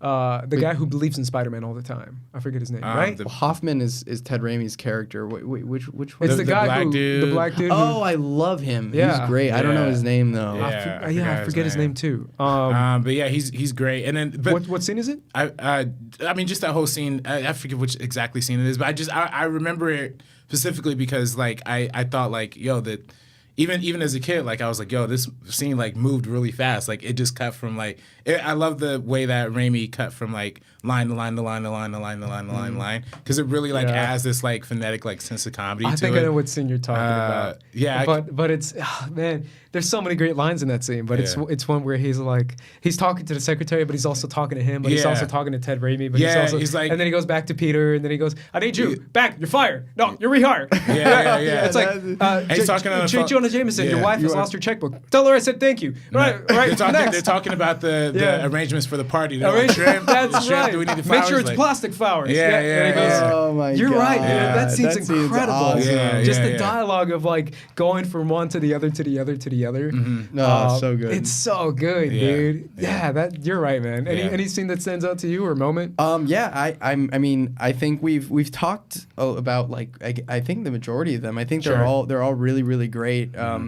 I really, for example, I enjoy even the opening scene where Doc Ock first unveils his experiment and everything, and when it goes awry, and like for example when his wife gets when killed she by dies, by that's the another glass, horror scene too. Like by the glass. Yeah, I remember that motion. really scared me as a kid. For example, I mean, I feel like this movie, while despite having the hospital scene, which is horror as well, like I think like didn't have it as much like dispersed throughout the movie like the first one did. But that was a really impactful scene for me. But I love the hospital scene. Love the teardrops keep falling on my head. It's so good. I love something we haven't talked. I love all the scenes we've talked about. But one thing I do have to touch on that I think is amazing is the elevator scene. Yeah, you guys remember the elevator scene? I was about to bring it up. I was like, no one's brought it up. Oh my god! And the guy's like, cool suit, cool spider suit. Like, where'd you get it? I made it. Cool. Nah, it's funny. Seems uncomfortable. Oh. It's so good. They added the Toby suit to the Spider-Man 4 video game. So like PS4 video game. So like I had so literally like I played the normal story already. So I just like bought the DLCs, and I don't know. I played the whole thing as the Toby suit. It was like getting a new story almost. That's awesome. But no, it's crazy. I think that scene in particular, after like the display and everything explodes and stuff. I think that scene's funny, especially because he saves Harry. Spider-Man saves Harry, and even after he saves him, it's like, I still hate you, Spider-Man. Yeah, like, it doesn't change anything, Spider-Man. Yeah, it doesn't change. Yeah. I think that's hilarious. Yeah, there's so many funny moments. To me, the one that there's so many funny moments, but one I love. I mean, that's the greatest. But one I love is when he's wants to get his powers back, and he's like, all right, I'm gonna do this, and he goes to the top of the roof, and he's gonna jump off, and he's like, the first movie. I'm back, and then he starts falling, and then when he hits the ground and he flips and he hits the car, and he's like, my back, my back. I love the way he says that. Just the fact that he goes from I'm back to my back. Oh, I never realized that. That's so funny. It's so good. His delivery is fantastic. And then he just keeps saying it, like, my back, as he's still walking away. And then away. he cracks one time. Yeah. Oh. That's so painful. It's so funny, man. That to me is funny. And then little moments to me that I've talked about it with my friends, because I've talked about this movie so many times, about how amazing it is, and with my brother. The scene where just moments that again, this isn't even a scene, this is a moment where he grabs Mary Jane from the cafe after he threw the car into the cafe, and he grabs her and he says, don't you lay a hand on her. And he's like, tell me where Spider-Man is, or I'm gonna peel the skin off her flesh. And that sound, it goes it's like the little metallic arms go like that little beat where it's like, I'm showing you what's gonna happen if you don't talk. It's this on your girlfriend. And just that imagery is like so like riveting and impactful. Like it makes you shiver, but it also makes you go, oh, like he's real. He's being serious. Like that to me is great. The scene after he jumps out of the hospital, gets out of the hospital, he breaks out, throws the taxi cab, and then the arms start whispering to him, and then it turns to the camera, and then the arm just kind of goes up. Is another great Bill Pope. I love that. To me is all Bill Pope being like a badass DP, making that scene incredible. Shooting that scene is incredible. Yeah, I mean, I could go on and on. There's so many moments. The end of the movie, leaving him at the altar, all that stuff is great. Go get him, Tiger. Yeah, go get him, Tiger. Like all of it is just freaking fantastic, man. I really love this movie, and I can go on and on about it. Same. Yeah, no, 100%. Let's finish it up with the one. Spider-Man 3. This is the infamous Spider-Man 3. This is the one that kind of broke the trilogy if for some people. And at the end of the day, it's the one that made the most money. That's crazy. Wild to think that this is the movie that kind of. Well, it's always the effect of like, what's the best movie, and then the following movie is going to make the most money, right? Yeah. Like Spider-Man 2 makes That's a Spider-Man good point. 2 is largely But the fact regarded that, the best, and then but carries over nowadays, Spider-Man money 3. is money, man. Like nowadays, if you make a lot of money, you're gonna get a sequel. And he didn't. He didn't get to make his sequel. Yes and no. I mean, the same thing happened with the X-Men franchise. Like X-Men 2 was rightly regarded. X-Men 3 is the highest grossing one, but they didn't keep it going after that. You know. They kind of. Well, you're Well, right. they did, but they didn't. They rebooted it. Yeah, they rebooted it. Yeah, and if I feel like it's a mixture of the money, it's also a mixture of the critical acclaim too. Yeah. I think if people loved Spider-Man 3, they would have kept the ball rolling for Spider-Man 4. But for the most part, the consensus was that it was not good. I like this movie a lot, so I definitely want to hear it. Yeah. I definitely want to hear it. But I'm saying the general consensus, people didn't like this movie. What did you? What's your take on it? That you did actually get something out of it? Well, I just saw it as a kid. I mean, this is maybe just a piece of like childhood thing. Like when you see something as a kid, like you just have you attached rewatched to it? Yeah, I rewatch it. Okay. I rewatch all the time. I rewatch this before I rewatch any of the Amazing Spider-Man movies. Great. Like Me too. And even I mean the first Amazing Spider-Man is like okay, but I mean this movie it swings high, but the lows are like super low. You know, like there's just no. I mean, What's the low for you? Sandman? No, I love Sandman. Sounds great. I really don't. Wow. Yeah, I actually really don't hate any part of this movie. Really? I think for me personally, I think a lot of people get upset by the emo Peter Parker. Emo Spider-Man. The dancing, the get on up. Right. And, I totally get it because I feel like I always have this thing. Like I think when you watch, I think it's just that scene. I'm sorry. No, it is. Yeah. Where he looks in the mirror and he's like, something's weird. Oh, all right. He puts the hair in front of his face. Now I'm good. Right. I know exactly what you mean. But I think, I mean, at least for me, like, if I'm watching a movie and there's one scene that just completely throws me out of it, it's hard to get back in. And I think for a lot of people, the emo stuff was that scene. For me, I have that stuff with Spider-Man 3. I mean, not Spider-Man 3. Iron Man 3. When the twist happens, you were just like, I'm done. I can never recover from that. Like, I can never. That's me with Sorry to Bother You.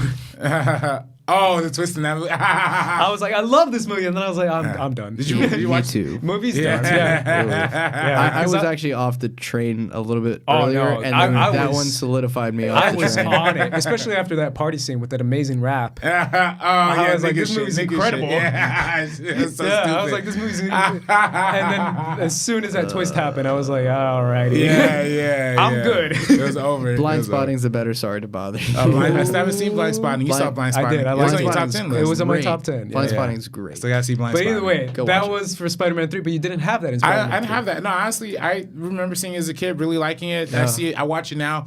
I like it. I think also a lot of people don't like how they treated Venom. I think that was the biggest one. That's a lot of people's huge thing. one. Yeah, I don't have like any personal attachment to the character of Venom, especially after watching last year's Venom. Like, is this? Don't mention that. I think this one's better. Don't you think the It is Spider-Man better. 3 version is better? It is better. Than the Tom I Hardy will one? agree with you. They're different. I They're different. They're different. Yeah, despise it's different. Yeah. that. I had fun with. Oh, Yeah, I Venom. hate that one. Yeah, I had fun yeah. with Most people did, but I was Yeah. like, that's the worst movie of the year.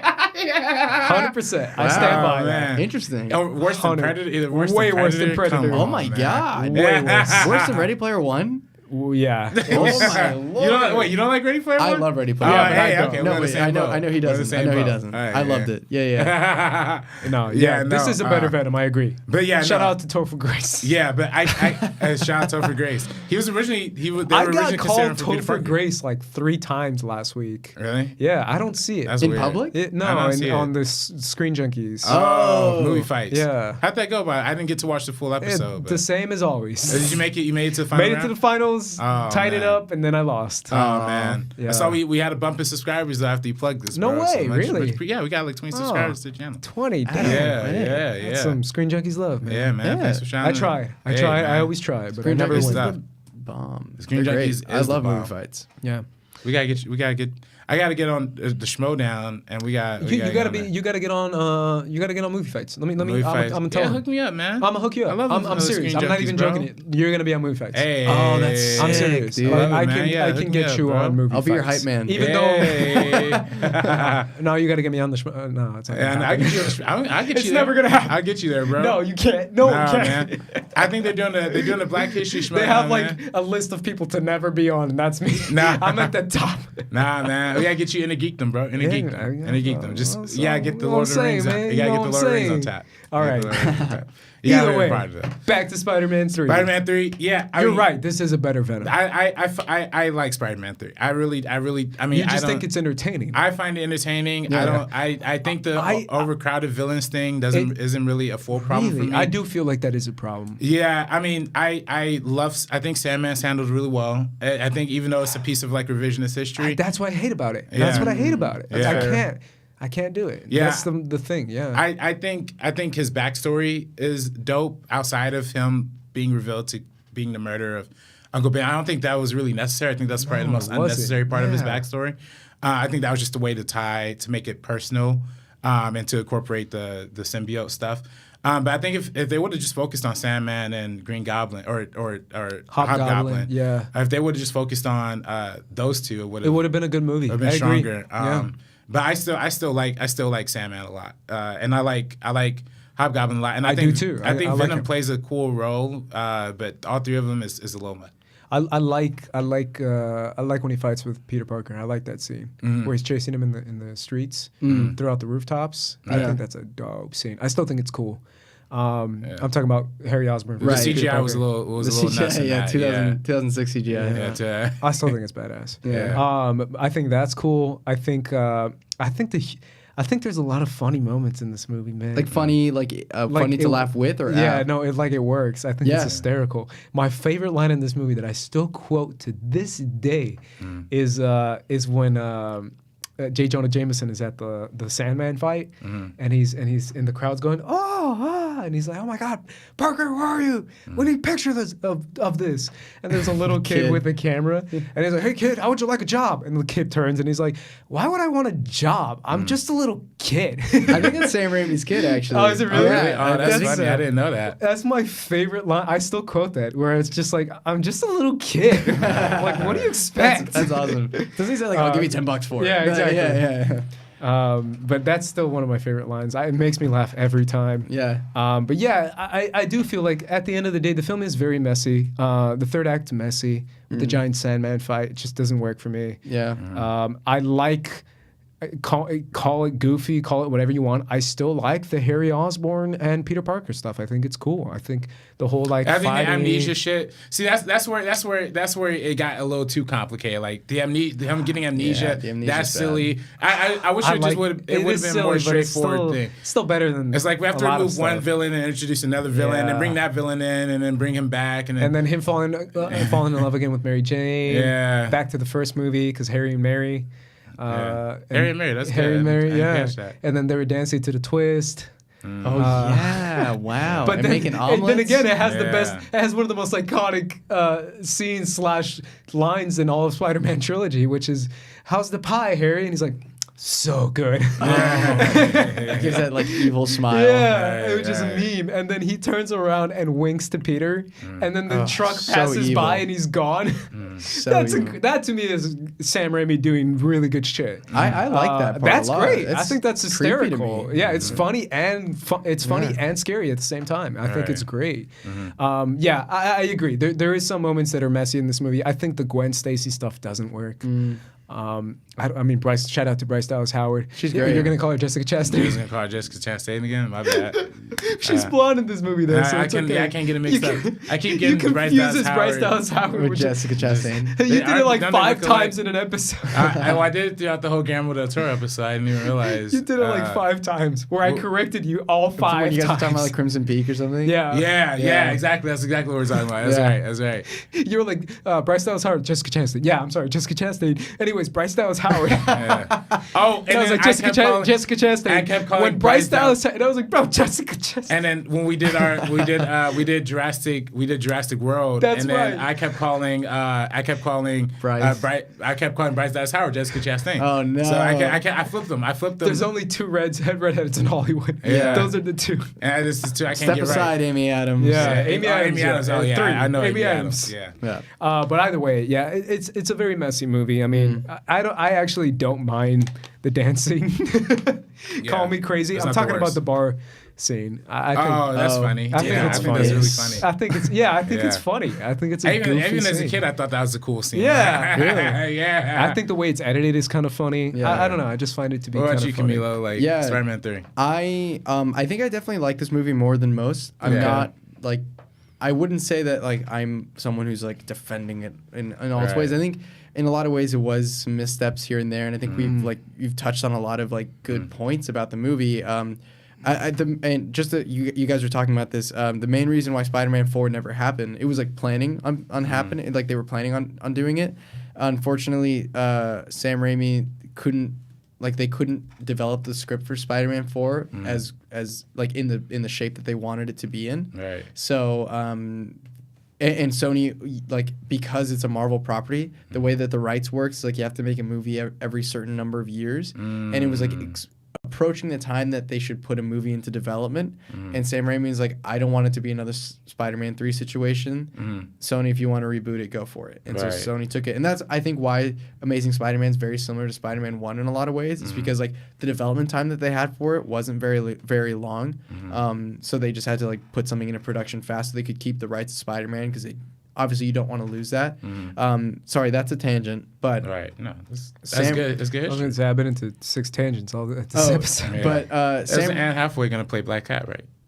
That's right. Yeah, she was. Yeah. Felicia She was. Hardy. Yeah. Shout out to Felicia Hardy. Yeah, she's one of my favorite characters. She's great, man. Yeah. She's great. Sam Raimi himself hates this movie more, That's right. more He than hates anyone it, else. yeah. I think along with Crime Wave and this, I think have like there's an interesting parallel between them, He because really did feel that studio intervention. the he studio- really did not care for Venom. I think it's Venom that Studio really. They forced him to put him in. and he does Yeah. not like Venom as a character. That's what which I'm is, saying. Which Like, is he just did not connect with the character. and that's interesting because like personally, Venom is my favorite comic book villain of all time. Like even of all time. more Wow, than that's more than great. Joker. I'm a person who Wow. really likes the doubling in things. That's what I really like the movie Enemy. Like for example, yeah. like, I love doubling. Like I think it's a Sure. very interesting thing to do when Yeah. narratively. You're gonna like Us. No, I'm kidding. I haven't seen it. Oh yeah, well But still. I'm wait to excited. see that I'm one. excited for it. But Yeah. I've always loved characters that like, for example, they have their version of being, and then like there's like the dark version, like the antithesis to like who they are. That's like everything that they are, but like evil and more powerful in whatever I think way. he works so well in the animated series. Venom. Yeah, and He's so good. The idea of like, I know all your secrets. I know everyone you love, and what tops it all off, like the cherry on top, what makes Venom so cool in the animated series is that the spider sense doesn't work on him. Yeah. Like the idea of like, I can sneak up on you on any time. I got you at any second. Like the thing that puts you ahead of all the other superheroes, which is the spider sense, in my opinion, you can't do it on me. Like it doesn't. That idea of like, I'm everything you are but evil, and at the same time, I can surprise you with some dark ass shit, like surprising your aunt or threatening your aunt or whatever it is. That's what makes Venom cool, in my opinion. Yeah. Which is why I always said, and I've said it for years, the idea of a Venom movie is the dumbest thing ever because he's supposed to be Bizarro Spider-Man. How can you have Bizarro Spider-Man without Spider-Man? That's my, which is why I hated the movie. 100%. No, and that's fair. Like I was someone who was really not excited for this movie ever since they announced it for that reason, because I think you can't have Venom the way that he should be, or the way that I want the way him, he is in the comics. the way that I would like him to be, without having that Spider-Man character to build off of. And surprisingly, or maybe not surprisingly, I actually like the setup a lot of Venom. I think that's a really good setup. I think where it falls for me, and like obviously it could be better. I think the whole movie could have just been Venom. We would have been good. Or Sam Raimi, who doesn't like Venom, he probably should have just stuck with the villains he wanted to. But if someone else was making it, for example, I think just making a Venom movie is like perfect villain, because the setup is not bad. It's like more where the execution comes in. Like that's where it starts to get a little rocky. I personally really like Spider-Man 3. I get the criticism. Wow, you guys are positive on this. I'm the most negative on it. I guess. I get the criticism. I'm not even that negative on it. Yeah, I don't think the dancing, like I'm not, granted, like the dancing is what it is. I'm personally not a fan of it myself, but I'm also not like it ruins me entirely. Like it's fine. I laugh at it in a way. It reminds me a lot of the raindrops keep falling in my head scene from Spider-Man 2, but like just done in a different way. And like I think it can come off tone deaf to a lot of people, but I think like that's part of the cheekiness to it. Sure. But that's just the way I see it. Yeah. I don't like the scene in the bar, for example. I've just like where like he dances with dig on this. Okay. And starts snapping. So you don't mind the dancing on the street? I don't mind the dancing on the street. I just think that like, but part of it's like the black suit, like how it's transforming Peter to be mean to MJ in such a terrible way. Oh yeah, he like pushes her. Yeah, that's crazy. He like crazy. Actually like gets violent on her, and also the I don't think that worked. Yeah, the MJ flip-flopping a lot for me. Like by the third movie, I feel like the writers weren't doing her justice as well as they did in the first two movies, which like that's a big complaint of mine. Like in that movie, for me, it's like a lot of little things. I don't like the Ben Parker. Me killed by Venom. Revision, the revision, whatever that's called. Yeah. For the most part, if it sounds like what you guys are saying is that there's both good and bad in this movie. Yeah. What? You could be neutral on a film? Yeah. Well, one thing I forgot to say before we move on, because we have to move on, is the Harry and Peter fight scene in the house. Yo, that shit's fire. Oh, that's crazy. I looked it up right now. I'm going to be honest. We're watching live reaction. Yeah. That shit's fire. This fight scene's better than a lot of superhero fight scenes we get nowadays. It's great. That's sick. And he messes up Harry's face. Yeah, where he like Mission Impossible where 2. he throws the freaking hobgoblin grenade and he twists it around and throws it back at him. Yeah, is the coolest. Let me just fast forward to that. Now, imagine this scene without the amnesia. Like that would have been amazing. I think the amnesia was a bad choice. Like the way this scene ends, as far as him like. Oh yeah, it is nasty. Look at the way Peter Parker is looking at him. It's just like the perfect like the way he like gets up, grabs that freaking thing. This is sick. Spidey sense. Like that's awesome, but like that's such a callback to the first. It's so tragic. That's fire, bro. That's walks fire. Away. Yeah, that's fire. But as a kid watching that, like I don't know how old I was, 12. As a 12-year-old watching that, like that was cool. Yeah. Like, no. The movie might not be that great, but at least we got that's nice. Spider-Man. It has a great action scene in the subway, for example, with Sandman. I don't know if you guys remember it. Yeah, that's right. It's a really good action scene. There's some good stuff in this reminds me a lot of the ending of Black Panther, like how they're having the fight by the train. So similar. Yeah, when I saw you did say I said that 100 times. Yeah. When I saw Black Panther, similar. that's all I could think about. All I was thinking was Spider-Man 3. But then again, JT said the Infinity War Wakanda fight is episode 1 of Phantom Menace. I was like, yo, that's kind of true. I disagree. Are you serious? It's so I disagree with that set action piece wise, it's set very similar. I mean, there's armies fighting. No, but like coming out of the tanks and then going through the shield. I kind of now that I'm thinking about Phantom Menace a little bit more, I guess. Yeah, I will say though that both the train itself when they're fighting in the train, and also the whole thing when him rubbing his face against the train. Yeah, and it's like disintegrating. Right. And also when Harry and Peter are falling from the sky and they're like punching each other, and that's also the Black Panther. That's yeah. right. Whoa. Holy Killmonger. Ryan, you gotta talk to Coogler. your homie Ryan Coogler, Ryan man. Coogler. That's what I'm saying this entire time, man. Ryan Coogler's like, Shit. I'm gonna make this film Yeah. better. Yeah, Spider-Man 3. Ooh. Yeah. It's called Black Panther now. That's wild. Yeah. That is totally Spider-Man 3. Wow. Yeah, man. Two standout scenes for me about Spider-Man 3. Before we move on, is like the Sandman transformation scene. Oh yes, Is really beautiful piece of really cinema. beautiful, Yeah. beautiful. Like the music's really good. This is the Visual first one where effects. Danny Elfman isn't a part of the music, but like it's really really well done. The visual effects is really nice. It's like it tells a beautiful and heartbreaking story. Like when it tries to like reach for the locket and it like can't because it's like doesn't understand how the sand works, or he doesn't understand how the sand works yet, and he can't like materialize it yet. Like, that's a really good scene, and I think like major props to Sam Raimi. And Even when he doesn't like his own movie, it's still kind of good stuff. Well, in there. it has great stuff. That's wild. And I think the ending of the trilogy really like it has that one extra scene of Peter with Mary in like that one bar. But before that, like when they're all at the end of like the construction site or whatever, and they're kind of like looking off into the sunset as Harry's just passed away. Yeah. Like it is a very good ending, and like even though this series was set to continue, Man, I felt that when I was I think I might have cried in that scene. it Because I loved, to be honest, I loved Harry Osborn as a kid. he's great. I low-key was rooting for him in that fight scene. Yeah, really. No, but Yeah, because he was such a dick. Yeah. Peter Parker was turning into such a dick. He And I was like, is. you know He what? become- he I becomes kind of someone root for Harry. who we don't like. Yeah. But that ending is really sweet. That's and right. And it's that brotherhood kind of coming to fruition, right? Where in the beginning of the films, they were like brothers this whole time. And as much as they were trying to kill each other an hour before, they're still brothers, man. and It had, once again, Black Panther. It has that kind of dying at the sunset. Dying at the Wait a minute. sun. Ryan Bro, Coogler. what are we doing right now? Coogler. Where he's Ryan and I Coogler, love I that see scene in you. Black Panther where I'm like, yo, it's still his cousin, like it's still his brother. Yeah. Harry and Peter are like brothers. Wow. They're brothers The too, connection. man. The Killmonger We and have to- we have to plagiarism. and Yeah, what's T'Challa. going on? They're like, yo, you know Classic what? USC story. No, That's wild. But I do have to say, like, You ultimately, I'm blowing my own mind and you blew my mind. Hey, man. Sorry, keep going. that's. I mean, it's super funny because I never even Because thought it's that about that brotherhood ending. connection. I've only thought about the train scene. Like Yeah. that's it. But you're so right.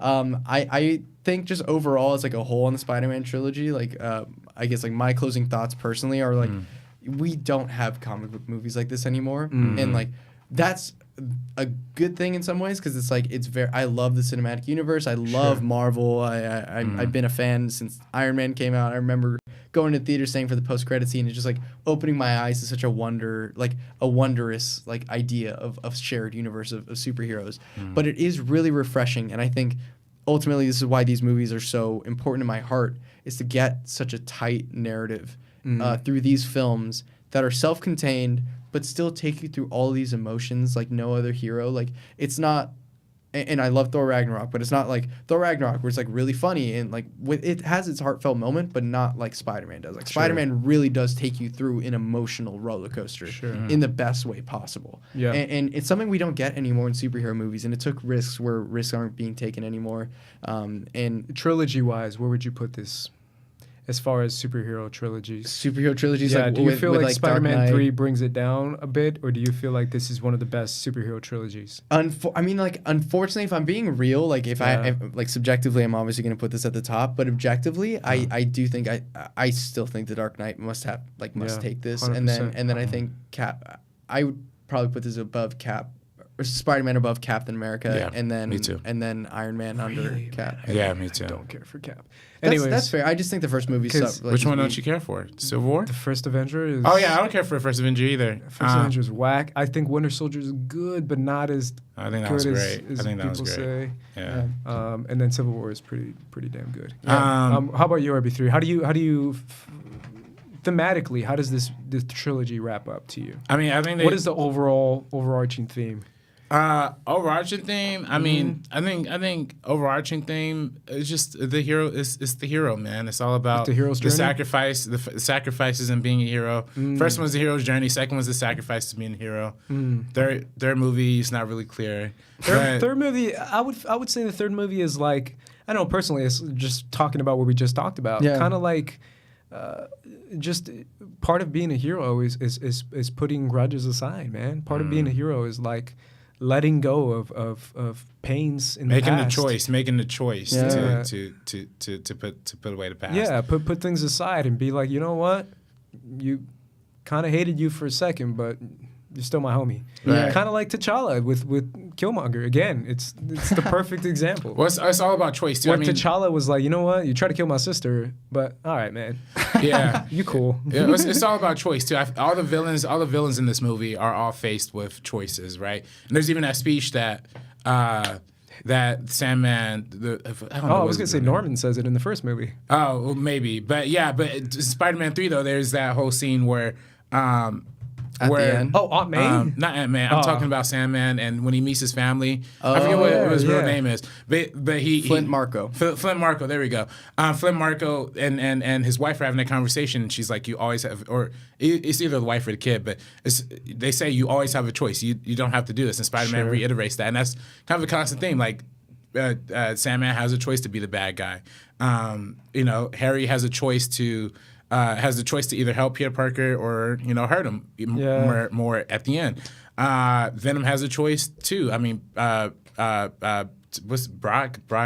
Eddie Brock. Eddie Brock. Yeah, I mean, he could choose to embrace the evil side of him or not, but he chooses to, and that's ultimately his downfall. Yeah, and that's what because Peter tries to save him, and he chooses to go back inside the symbiote, which again explodes him. Yeah, right.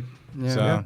Cool, man. Yeah. Final question: What does Tobey Maguire rank as Spider-Man's? The best. Really? Holy crap! The heck? Who else is better? Damn. Who? I don't know. Tom Holland?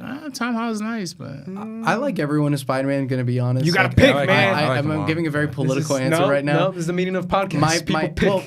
My thing is like my personal favorite kind of has to go with the movies that I love the most, just because I associate him so Toby identifiable to the movies. Yeah, I love both his Peter and his Spider-Man. Yeah, okay. I actually really like his Spider-Man a lot too. It's not as quippy, which I totally understand, but it's also like you have to understand there's a difference between an adaptation and the source. What would you guys rank the other two live actions? Because obviously Tom Holland's better than Andrew Garfield. You think so? I don't like Andrew Garfield's Peter as much, just because I'm like I can't see you as Peter. I'm sorry. I love Andrew Garfield as an actor. I think his Spider-Man's phenomenal. His Peter Parker's okay, but he's just like too much of a model. Yeah.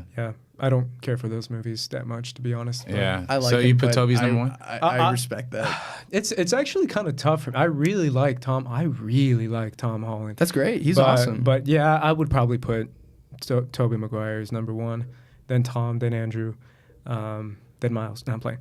Miles we haven't seen live action Miles. Yeah, I know. If we count the Spider-Man from the Spider-Man PS4, now that's a different question. Yeah, but I don't think we will. Hey man, I fucks with I do too, man. But yeah, live action wise is for the most part. But either way, I think Sam Raimi created something truly special. Yeah, one of the greatest superhero trilogies, if not the greatest 1 and 2. Well, I really like Batman Begins.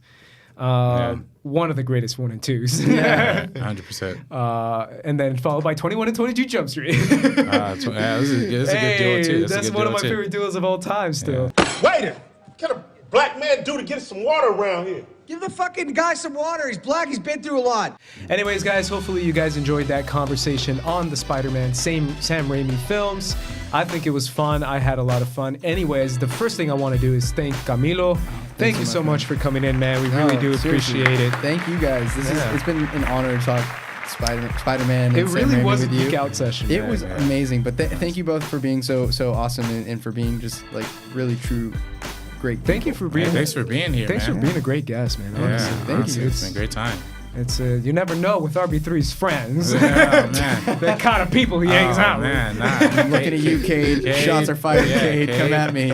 No, Judd Apatow. So when you told me your friend wanted to come in, I was like, oh no, man. Do you get Sam Raimi to watch your episode? The Cade guys that got Judd Apatow to watch. That's crazy. I will see. Yeah. I know Sam's assistant. Sure. And so I can see, but like I feel weird being like, look at me geek out about you for like 3 hours. Yeah. That'd be We'll see. wild. J.A. Bayona kind of tuned in for a little bit. Yeah, he liked No the tweet. way. He He liked liked the the tweet. tweet, He liked yeah. the tweet. Cool. Even That's though awesome. I was a little critical of Yeah. some movies. We'll so see. Sorry. We'll tweet at Sam and see what he says. But like, yeah. Should we tweet? Yeah. Yeah, Is that let's a thing? tweet it. Let's do tweet it. Yeah, we didn't say anything overwhelming bad. Speaking of Twitter, you Yeah. can find me on Twitter at Squad Leader Ace. At director RB3. And for Camilo, at Camilo Urdaneta or Cam Urdaneta. Yeah, I'll be right here. yeah. And guys, make sure you tune into the First Cut. If you haven't subscribed, please subscribe. That's the best way to communicate with us. Let us know in the comment section down below. What do you thought of this episode? What's your favorite Spider-Man film? Who's your favorite Spider-Man? What's your favorite Spider-Man moment? All that good stuff. Let us know in the comments down below. That's the best way for you to let us know what you think about the podcast. And obviously, go check us out over us on SoundCloud. SoundCloud. All the links for SoundCloud. SoundCloud.com/themeaningofpodcast. All the links will be in the description down below, as well as First Cut. There you go. Anyways, guys, for the Meaning of Podcast, I am Ace. There's RB3. And we are peacing out. Peace out, guys.